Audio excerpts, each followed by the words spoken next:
Vito the Viper Russo's last stand. Vito the Viper Russo, a hardened enforcer in New York's Hell's Kitchen, earned his reputation through loyalty and violence.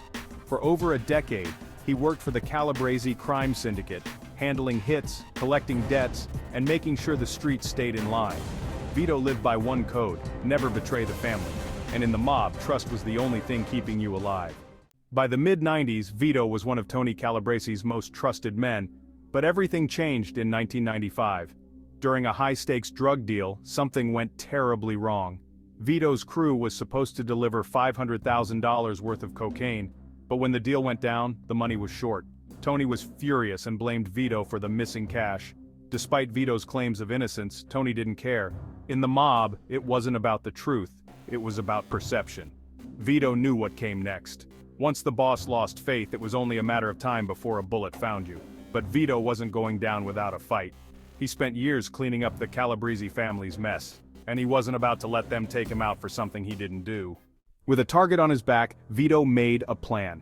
He tracked down the real thief, one of his own crew members, Jimmy 2x DeLuca. Jimmy had skimmed the money and fled, hoping to disappear into the city's shadows. Vito found him first. In a dark alley, Vito confronted Jimmy, demanding the truth. Jimmy begged for mercy, but Vito didn't hesitate. One shot, and it was over. But it was too late. The family had already put a hit out on him.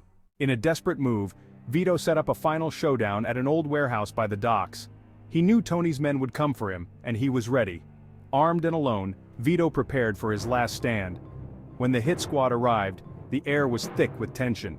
Shots rang out, and a brutal gunfight ensued. Vito managed to take down 3 of Tony's top men before a bullet pierced his chest. As Vito lay bleeding, he thought about the family he had protected for so many years. In the end, it didn't matter how loyal he had been. He was expendable. His entire life had been built on a code that no longer held any value. In his final moments, Vito realized that in the world of organized crime, loyalty was a one-way street. Thanks for watching. Please like and subscribe for more intense stories.